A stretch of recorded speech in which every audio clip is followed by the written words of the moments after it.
Hermanos, buenos días. Los saludo en el nombre del Señor Jesús. Les invito a abrir la copia de sus Biblias en la primera epístola del apóstol San Pedro, en el capítulo 1, versículo 22, hasta el capítulo 2, versículo 3. Primera de Pedro, capítulo 1, versículo 22, hasta el capítulo 2, versículo 3, hasta el tercer versículo del capítulo siguiente. Hoy día vamos a ver, con el favor de Dios, un tema: la futilidad de la vida sin santidad. La futilidad de la vida sin santidad. La palabra del Señor dice: habiendo purificado vuestras almas por la obediencia a la verdad, mediante el Espíritu, para el amor fraternal no fingido, amaos unos a otros entrañablemente de corazón puro, siendo renacidos no de simiente corruptible, sino de incorruptible por la palabra de Dios que vive y permanece para siempre. Porque toda carne es como hierba, y toda la gloria del hombre como flor de la hierba se seca y la flor se cae. Mas la palabra del Señor permanece para siempre. Y esta es la palabra que por el Evangelio os ha sido anunciada. Desechando pues toda malicia, todo engaño, hipocresía, envidias y todas las detracciones, desead como niños recién nacidos la leche espiritual no adulterada, para que por ella crezcáis para salvación, si es que habéis gustado la benignidad del Señor. Que el Señor bendiga su palabra. Y esta mañana, hermanos, vamos a estar meditando en los versículos del versículo 24, el versículo 24 y el versículo 25, versículo 24 y versículo 25, pero quería leer el contexto de toda esta porción de la Escritura para que podamos mirar en qué sentido es que la palabra del Señor nos está hablando en esos dos versículos. Y en la primera parte de nuestro pasaje el Señor nos habla pues de la obra poderosa de Dios, que se conoce como el nacimiento espiritual o la regeneración o la nueva vida en Cristo. Y notamos que allí el apóstol nos recuerda la enseñanza del Señor Jesucristo relacionada con el amor que deben seguir sus redimidos como una muestra de haber renacido, de haber nacido de nuevo, de ser creyentes, ¿no? Es una característica de un hermano en la fe, amar a otros hermanos en la fe. Eso ya lo habíamos meditado con bastante profundidad, creo que el domingo pasado. Una persona que no ama a los cristianos no es creyente, ¿no? No es creyente. Y parte de ese amor precisamente se puede manifestar cuando nosotros pues deseamos estar aquí, en este lugar, para tener comunión unos con otros, mirarnos, saludarnos, abrazarnos, bendecirnos, saber cómo estamos. Y la palabra del Señor pues nos enseña la clase de amor que debemos tener entre nosotros, ¿no? Es algo que también explicamos el domingo pasado, y debe ser un amor fraternal, un amor no fingido, un amor entrañable y un amor de corazón puro. Y esa es la forma de amor que es completamente diferente a la idea que el mundo tiene de lo que es el amor. Es un amor grande, es la idea de una grandeza de amor la que viene a nuestros pensamientos cuando leemos la palabra del Señor. Y la forma como es que debemos amarnos también lo encontramos nosotros en las Escrituras. Cristo es el ejemplo para el amor que debemos de tenernos entre hermanos, entre cristianos. Él nos dijo: así como yo os he amado, es la palabra del Señor. Así que Dios nos ha dejado pues el ejemplo, no ha dejado nada a nuestra imaginación o algo que nosotros pudiésemos inventar acerca de cómo es que debe ser el amor cristiano, el amor que debemos sentir entre los creyentes. El versículo 24, en el versículo 24 que hemos leído, el apóstol Pedro, siendo inspirado por Dios, nos recuerda un pasaje del libro del profeta Isaías. Está en el capítulo 40, versículos del 6 al 8. Pedro está citando este pasaje y ahí la escritura dice, Isaías 40, versículos del 6 al 8, dice: voz que decía, da voces, y yo respondí, ¿qué tengo que decir a voces? Que toda carne es hierba, y toda su gloria como flor del campo. La hierba se seca y la flor se marchita, porque el viento de Jehová sopló en ella. Ciertamente como hierba es el pueblo. Sécase la hierba, marchítase la flor, mas la palabra del Dios nuestro permanece para siempre. Esa es la cita que vemos que el apóstol Pedro está trayendo en su epístola para la iglesia. Hay que recordar, hermanos, que es una iglesia que está perseguida. Eso es lo que nosotros leemos en lo que vamos estudiando esta epístola, ¿no? Entonces, con esta cita del versículo 24, más la cita del versículo 23, el apóstol pues nos conduce a un contraste. Mire, nos conduce a un contraste entre aquellos que han nacido de Dios con aquellos que han nacido de manera natural. Por eso es que voy a leer otra vez, esta vez en la epístola de Pedro, en el capítulo 1, desde el versículo 23 hasta la primera parte del versículo 25, dice: siendo renacidos no de simiente corruptible, sino de incorruptible, por la palabra de Dios que vive y permanece para siempre. Porque toda carne es como hierba, y toda la gloria del hombre como flor de la hierba. La hierba se seca y la flor se cae, mas la palabra del Señor permanece para siempre. Aquí el apóstol Pedro nos hace ver que aquellos que hemos nacido de Dios, tenemos a Dios como Padre, y como nuestro Padre es santo, sus hijos adoptivos también son santos. Eso es lo primero que hemos estado viendo. Y vimos también, y no recuerdo bien si es que había hecho esta cita de Berkov, pero la voy a compartir ahora en este estudio. Luis Berkov presenta la santidad de Dios dentro de lo que él reconoce junto con otros teólogos reformados como atributos comunicables. Un atributo comunicable es algo que es parte del ser de Dios y que también comunica a los hombres, a su pueblo especialmente. Y hay también atributos incomunicables de Dios. Por ejemplo, la eternidad de Dios es un atributo propio de Él que no ha comunicado es la palabra teológica, o no ha transmitido a sus hijos, porque nosotros en este cuerpo no somos, podemos decir, eternos, aunque nuestro espíritu es eterno a partir del momento en que el Señor nos salva. Pero la eternidad de Dios es que Él simplemente ha existido siempre y nosotros no. Otro atributo incomunicable de Dios, por ejemplo, es su inmutabilidad. El Señor no cambia, pero nosotros sí cambiamos. Nosotros no somos como Dios en esa parte, pero hay también atributos que son comunicables, como el conocimiento de Dios. Lo comunica a los creyentes, lo comunica también a la humanidad, pero más a los creyentes, no en el mismo grado que Él tiene, que es perfecto, infinito e inmutable. Pero nosotros tenemos conocimiento, nosotros podemos acceder a conocer la realidad de la creación que Dios ha hecho, ¿verdad? Eso se llama epistemología. Entonces, cuando Berkov habla de la santidad de Dios como un atributo comunicable, él escribe lo siguiente. Dice: si el hombre reacciona hacia la imponente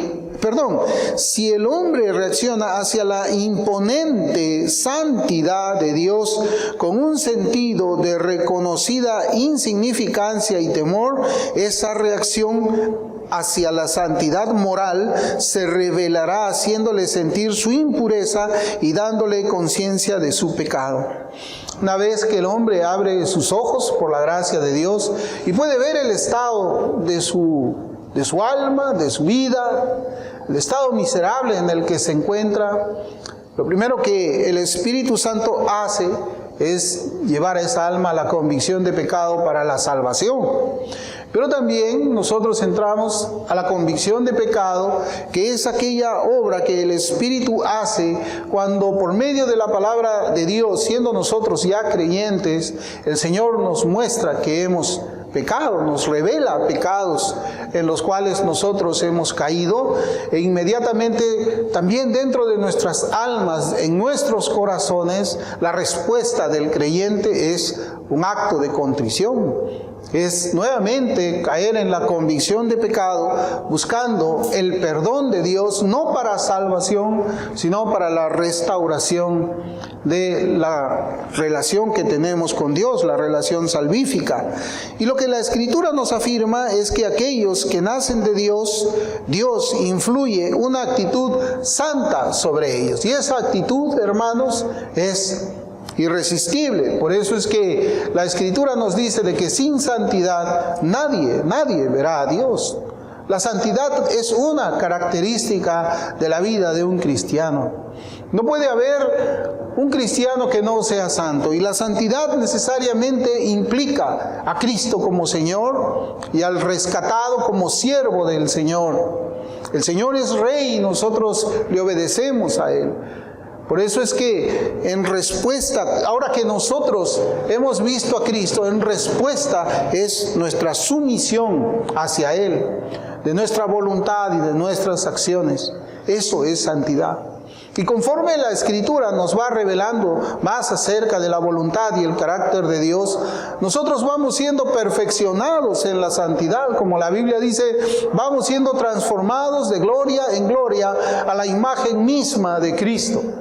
De tal forma de que se cumple cuando el Señor Jesucristo oraba en la epístola de Juan en el capítulo 17, versículo 17, cuando Él ruega al Padre por nosotros diciéndole, santifícalos en tu verdad, tu palabra es verdad. Es la Biblia la que nos santifica, es la Biblia esa simiente incorruptible por la cual nosotros oímos el Evangelio y de la cual nosotros también nacemos, como dice bien el apóstol Pedro. Pero lo que nosotros encontramos en la Escritura es que Dios fluye, comunica santidad a su pueblo. De ahí es que, como vamos a ver nosotros, Pedro dice de que nosotros somos una nación santa, separada para Dios. Somos una nación distintiva, diferente de los demás, diferente de aquellos que están sin Cristo y caminan por el mundo, como alguna vez nosotros también caminamos, y en la epístola a los Efesios dice de que éramos hijos de ira igual que los demás. La Escritura dice que toda carne es como hierba, y así comienzan las palabras en esta porción para enseñarnos una realidad que siempre está delante de nuestros ojos y que es bueno recordar. Y esto lo que nos quiere decir a nosotros es que la vida es corta. La vida es corta. El ser humano nace y hay un día establecido por Dios en que va a morir. Nosotros vamos a morir algún día. Y la vida es corta. No estamos ya en los años en que la Escritura enseña acerca de la extensión de vida que tenía, por ejemplo, Matusalén y aquellos hombres del tiempo, de aquel tiempo en el Antiguo Testamento. Sino que la vida ahora es corta. La Escritura dice que Dios había puesto al hombre un límite también de tiempo. El salmista dice que en sus manos están nuestros días, está nuestra vida. Es decir, desde que nosotros nacemos hay un tiempo en que sabemos que vamos a morir, y ese tiempo es bastante corto. Es muy corto para algunos y es un poco más largo para otros, pero viéndolo, hermanos, la vida es cortísima, es corta. El apóstol Santiago lo dice de esta manera, en Santiago 4:14 dice, porque ¿qué es vuestra vida? Ciertamente es neblina Es una neblina que se aparece por un poco de tiempo y luego se desvanece. Es eso lo que el apóstol Pedro también nos está enseñando cuando dice de que toda carne es como hierba, toda carne es como hierba, la vida es corta y esta vida llega a su fin cuando el cuerpo y el alma se separan y así se produce la muerte, donde el cuerpo es dejado en la tumba. Sin embargo, sabemos que aquello no es el fin de todo. Hebreos 9:27 dice, y de la manera que está establecido para los hombres que mueran una sola vez y después de esto el juicio. O sea, después de la muerte el alma no muere, el alma es eterna. El alma va a juicio delante del Señor. Y nuestro pasaje pues nos enseña, como yo les decía, acerca de la futilidad o la insignificancia de una vida sin santidad, o sea, una vida sin salvación. Básicamente, ya les he comentado anteriormente que nosotros estamos tristemente recogiendo en la iglesia mucho de lo que es la ideología posmoderna que está permeando prácticamente todo el mundo, donde se dice de que no existe la verdad absoluta, sino que cada cual tiene su verdad. Y tristemente también, como les he compartido, hay muchos profesantes en la fe que creen de que la Biblia tiene diferentes interpretaciones. Y esas interpretaciones, cuando nosotros podemos notarlo con un poco más de precisión, esas interpretaciones las hacen muchas veces o casi en la totalidad de las veces, no siguiendo las normas de la hermenéutica y de la exégesis bíblica, sino siguiendo sus propias concupiscencias, sus propios deseos. A mí me parece que esto enseña aquí. Y yo no quiero que alguien me enseñe algo diferente, esto es lo mío. Hermanos, y esto ha traído pues mucha confusión dentro de la iglesia. A veces se puede pensar de que el mensaje que yo estoy hablando ahora es nuevo. Es nuevo para muchos hermanos porque el mensaje actual es completamente distinto, pero el mensaje que, hermanos, yo les comparto cada domingo por la misericordia de Dios es un mensaje viejo, antiguo, que se recoge de la Confesión de Fe del año 1689. Así predicaban los puritanos, así predicaban los reformadores y ellos habían también definido en sus días qué cosa es la santidad. La santidad es, pues, ser cortado para Dios. Así como una madre de familia cuando está cocinando corta y separa, eso es la santidad. Eso es la santidad. Cuando corta el tomate y separa lo que va a llevar a la olla, cortar y separar, eso es santidad. Para hablarnos de una manera un poco más coloquial. Entonces, la vida sin santidad es una vida insignificante, es lo que nos está mostrando aquí el apóstol Pedro. O sea, una vida sin salvación es una vida insignificante, es una vida que no tiene valor, no tiene absolutamente ningún valor. En 1 Pedro 1:24 dice, porque toda carne es como hierba y toda la gloria del hombre como flor de la hierba se seca y la flor se cae. Es decir, los hombres nacidos de mujer, así como la hierba se seca y la flor se cae, ellos mueren y su gloria se esfuma.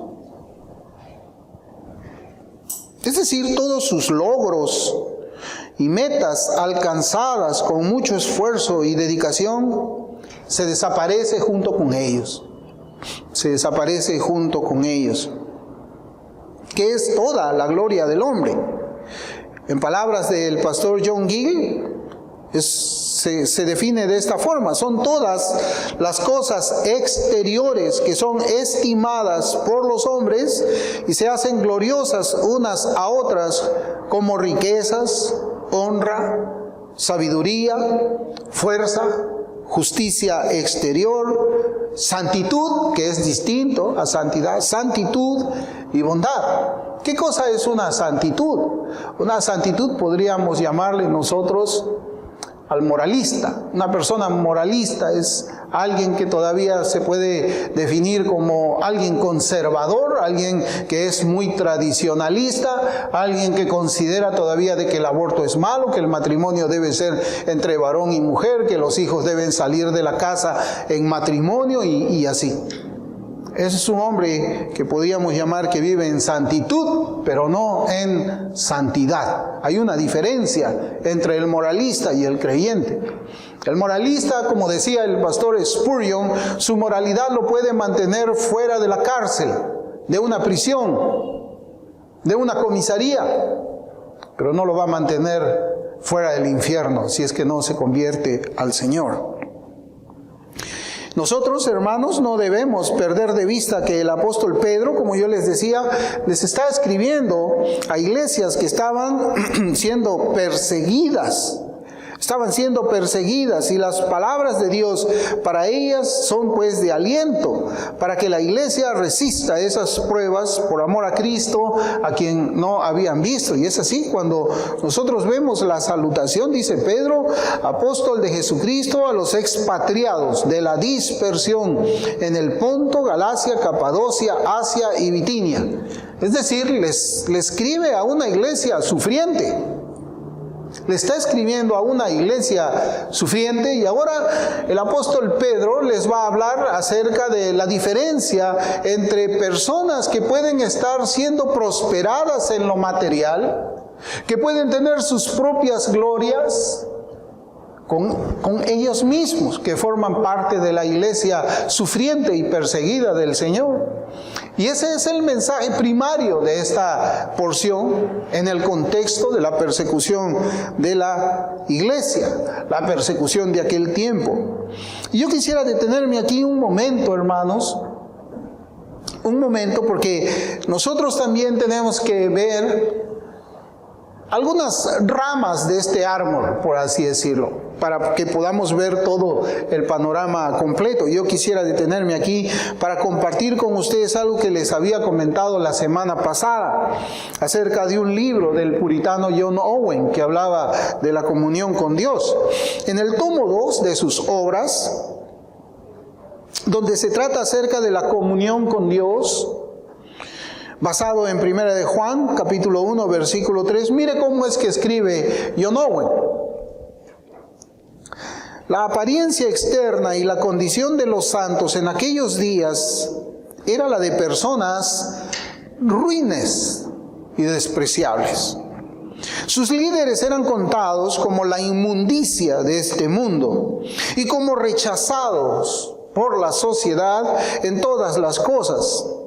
El invitar a otros a tener comunión con ellos y a una participación de las cosas preciosas que ellos disfrutaban parece estar expuesta a muchos razonamientos y objeciones contrarias. ¿Qué beneficio hay en la comunión con ellos? ¿Es algo más que ser partícipes de problemas, reproches, desprecios y toda clase de males? Hermanos, esa es la manera como es que se veía la iglesia primitiva, la iglesia que estaba siendo perseguida y a quien el apóstol Pedro está escribiendo. Los cristianos en ese tiempo eran vistos como personas ruines, despreciables, personas que daban pena, perseguidas. Algunos los veían hasta como orates, fanáticos, que seguían a una persona que había muerto, algo incomprensible para ellos. Esa era la manera, hermanos, cómo es que era vista la iglesia en esos tiempos. Y yo creo que también es la manera cómo es que el mundo mira a la iglesia de hoy. Porque estas palabras del puritano nos presentan la manera en que el incrédulo ve a un creyente. Así es como un incrédulo mira a un creyente, como una persona ruin, como una persona despreciable. Lo mira como alguien que no disfruta la vida, como uno que es digno de burla, como si los creyentes fuésemos unos orates que hemos dado un salto al vacío, que hemos perdido la razón, creyendo en una persona que está muerta, según ellos. En realidad, a los ojos del mundo, no hay ninguna razón para volverse a Cristo y convertirse en uno de ellos. Y así pensaba yo, esto yo lo escribí porque yo me acuerdo cómo es que yo pensaba antes que el Señor me salve acerca de los cristianos, y yo los veía de esa manera. Yo los veía de esa manera. Personas ruines, personas despreciables, orates, fanáticos, personas que no disfrutaban la vida y que simplemente eran unos religiosos que habían perdido la razón por alguna razón. Para el incrédulo, hermanos, y el profesante falso, la moralidad es suficiente. Algunas acciones religiosas, como hacer rezos y oraciones, ya son bastante. Lo ideal es una forma de religión que ayude a conservar la aprobación de Dios como para llevarte al cielo, y también la estima del mundo al mismo tiempo. Eso lo encontramos en el catolicismo romano. Hasta los ateos los aman porque viven igual que ellos, hablan igual, tienen las mismas costumbres, son del mundo, solo que tienen un adorno en sus pechos como una especie de insignia que no tiene ningún valor, o una cruz que se ponen ellos, por la cual adornan su moralidad o adornan también su inmoralidad. Pero la fe cristiana no es así. La fe cristiana es realmente la recuperación del hombre para que pueda vivir para el propósito por el cual fue creado por Dios, y es una vida en santidad. Una vida en santidad. Para eso es que Dios nos ha creado a nosotros. Si no, hay que leer la pregunta 1 del Catecismo Menor de Westminster.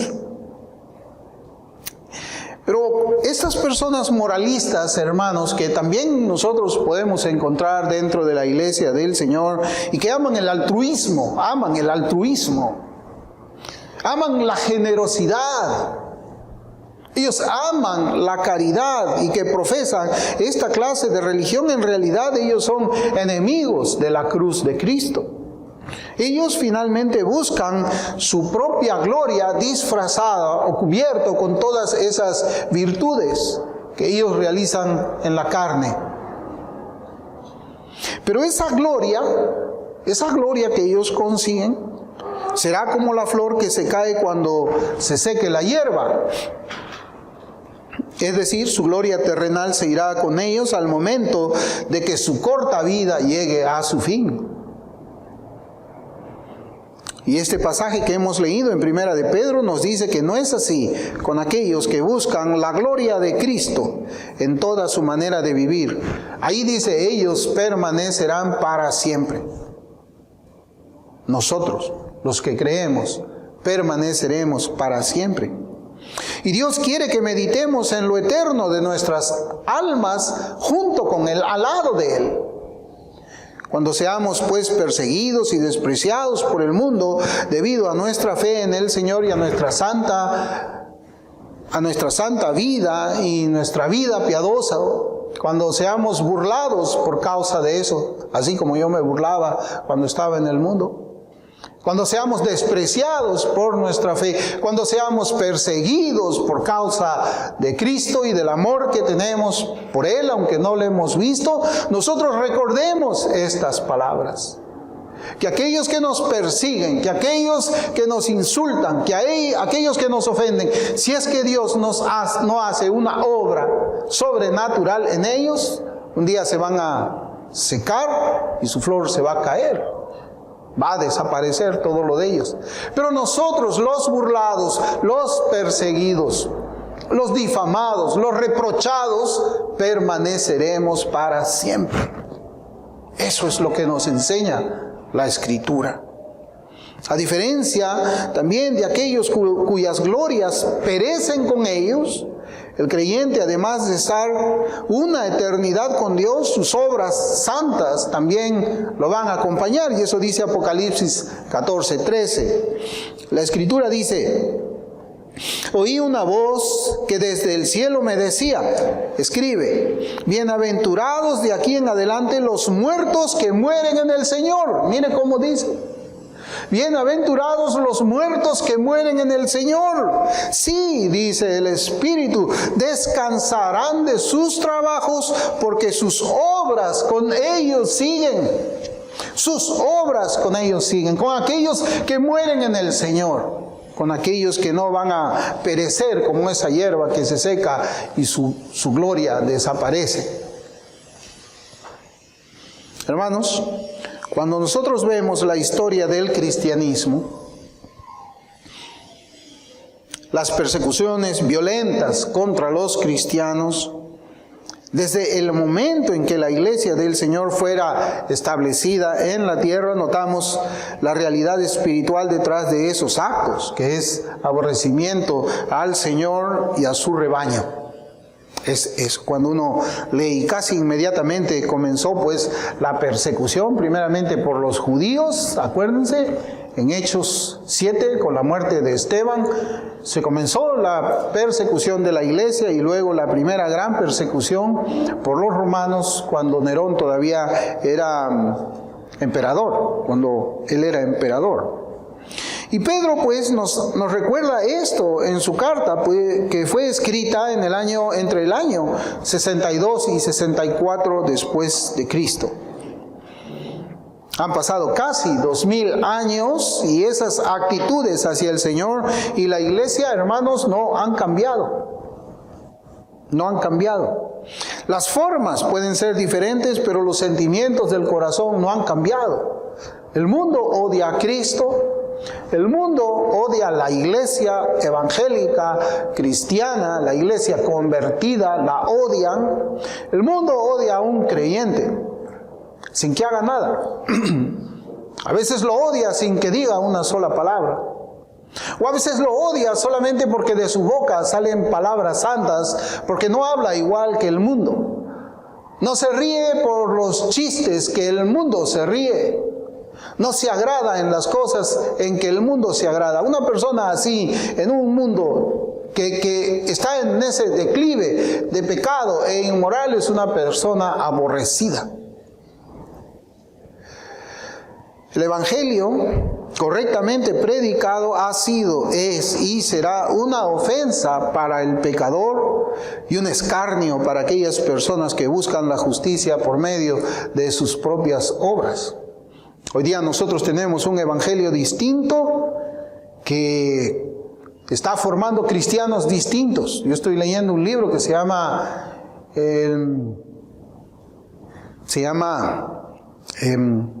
está escrito por Walter J. Chantry, El Evangelio de hoy, auténtico o sintético. El Evangelio auténtico genera creyentes auténticos y el Evangelio sintético genera creyentes sintéticos. ¿Cuál es la diferencia entre el original y el sintético? A veces usted cuando ve un carro mira los asientos y parece cuero. No es cuero, es sintético, parece, pero no es. Hoy día nosotros tenemos una forma de evangelismo en la cual ya no existe la predicación de la ley.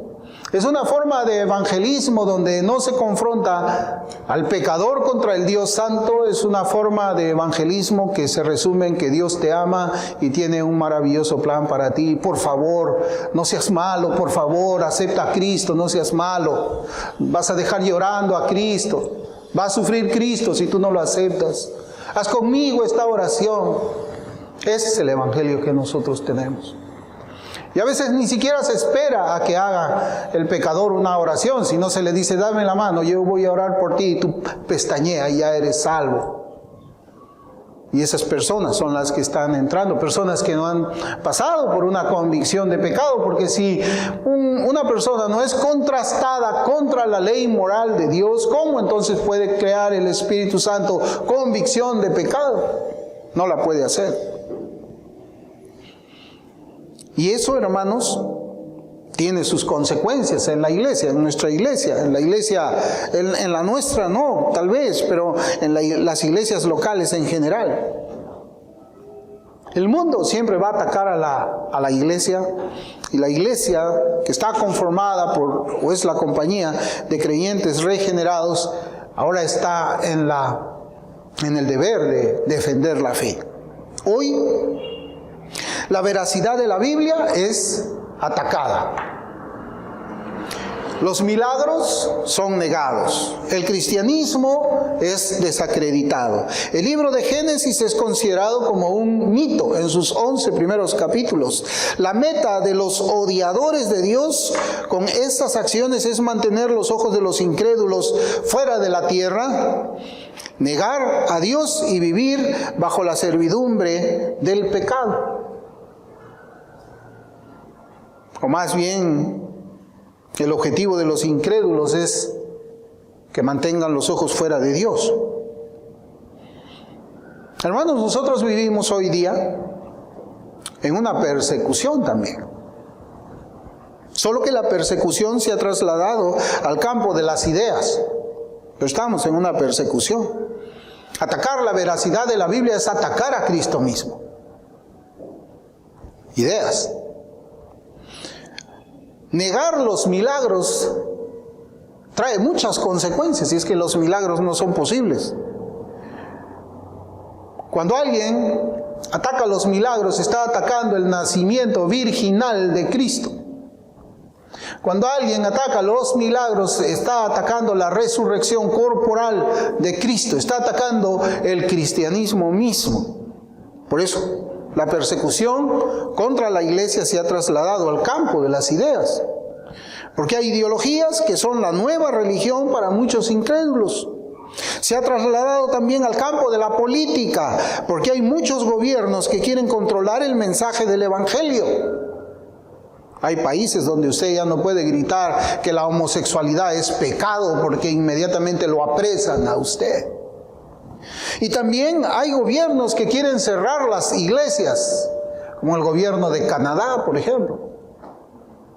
Están prohibidas las personas de salir de sus casas, salvo algunas 5 excepciones nada más.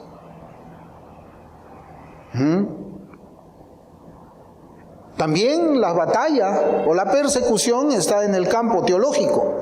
Existen batallas, luchas contra las herejías viejas y las herejías modernas. Lo que vemos, hermanos, es que la iglesia ha estado, está y estará bajo el ataque hasta que el Señor Jesucristo vuelva. Pero a pesar de esos ataques, hay algo que sí yo reconozco, a pesar de esos ataques, será siempre una iglesia gloriosa, santa, sin mancha, ni arruga, ni cosa semejante, como dice Efesios 5. Hermanos, así que nosotros no debemos de temer, yo creo que este es el mensaje que Pedro trae para nosotros, no debemos temer a aquellos que no aman al Señor y que persiguen a la iglesia, porque ellos son como la hierba que se seca, acuérdense, ellos son como la hierba que se seca y cuya flor se cae. No debemos tampoco, y fíjese bien lo que le voy a decir, no debemos tampoco buscar puntos en común con los incrédulos. A veces yo escucho, tenemos que juntarnos con los católicos porque ahora, como usted ya habrá notado, en la semana pasada se ha levantado ya un movimiento que ha ido al Congreso para buscar una ley en favor del aborto, otra vez, aquí en Perú. Una ley en favor del aborto, eso yo lo publiqué en mi red social, un video cortísimo. No debemos buscar puntos en común con los católicos para enfrentar esa maldad. No somos ecuménicos. Pero a veces yo noto de que buscar los puntos en común se hace más bien con la intención de que nosotros no parezcamos ni muy religiosos, ni muy santos, y tampoco parezcamos radicales. Cristo fue radical. En su predicación el Señor Jesús fue radical. Cuando Él dijo, el que no es conmigo es contra mí, ¿eso no es radical? Eso es radical. ¿Estás conmigo o no estás conmigo? Cuando Cristo dijo, yo soy el camino, la verdad y la vida, y nadie viene al Padre, sino exclusivamente por mí. Eso es radical. Está desechando todas las otras religiones, el catolicismo romano, el mormonismo, tantas otras cosas más. No deberíamos nosotros buscar puntos en común con ellos, porque eso sería transar la verdad de Dios por buscar una aprobación de ellos. La iglesia no, la iglesia debe mantenerse perseguida por sus perseguidores. Y en realidad nosotros no estamos tampoco para buscar la aprobación de los hombres. Un ministro no va a buscar un sermón que le agrade a la congregación. No. Gálatas 1:10, el apóstol Pablo dice: pues busco ahora el favor de los hombres o el de Dios, o trato de agradar a los hombres, pues si todavía agradara a los hombres no sería siervo de Cristo. Así también la iglesia no necesita agradar al mundo juntándose con él. Hermanos, la vida sin santidad es una vida que no tiene valor. Y este pasaje nos recuerda que hemos sido pues renacidos por una semilla que no es corruptible. Hemos sido regenerados por la palabra de Dios. Y mire cómo Pedro le llama. Pedro le llama una semilla.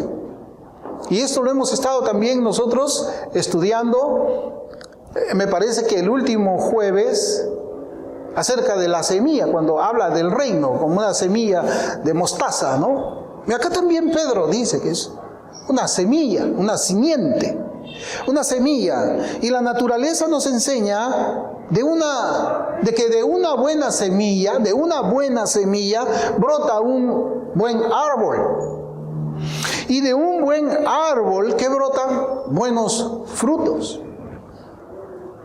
La semilla de santidad produce santos que producen frutos santos, frutos de piedad. Y así es la vida cristiana. Esa semilla produce un crecimiento constante, con buenos frutos constantes, frutos de obediencia, frutos de santidad, frutos de piedad. Es decir, la palabra de Dios es el inicio de una vida santa que seguramente tenía la fuerza de un bebé al inicio. Al inicio, cuando el Señor nos salva, tenía esa santidad, la fuerza de un bebé, pero la misma palabra de Dios irá creciendo en nosotros, tomando el control de nuestros pensamientos, de nuestros actos, de nuestra voluntad, la cual se lleva a cabo por medio de nuestras acciones. De allí que el Señor ora, como yo les había dicho al principio, en Juan 17:17, santifícalos en tu verdad, tu palabra es verdad. Hazlos más fuertes en santidad, hazlos más fuertes en piedad. Ahora yo le pregunto, ¿usted cree que el Padre ha respondido esa oración de su Hijo en su pueblo? Pues yo creo que sí. Yo creo que sí. La misma semilla es la que nos alimenta y fortalece. De allí que Dios nos llama a meditar y confiar en su palabra. ¿Por qué? Porque ella vive y permanece para siempre, haciendo que nosotros también vivamos y permanezcamos para siempre.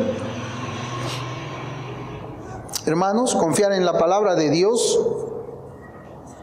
hará que aun cuando nos encontremos, por así decirlo, bajo el sol abrasador de las pruebas y de las persecuciones, no seamos como la hierba que se seca y cuya flor desaparece. La palabra de Dios y el Espíritu de Cristo nos sostendrá a nosotros en medio de todas las dificultades, en medio de todas las pruebas, en medio de todas las persecuciones, en medio de nuestra soledad inclusive. Esa soledad a la cual nosotros llegamos por mantener el nombre de Cristo en gloria. Esa palabra nos va a sostener hasta llevarnos a nuestra morada final en los cielos. Ese es el mensaje, hermanos. La vida sin santidad es una vida insignificante. Es una vida que no tiene valor. La hierba se seca, la flor se cae. Mas con nosotros no es así. Nosotros permaneceremos para siempre porque hemos sido renacidos de esa palabra que permanece para siempre también. Vamos a orar.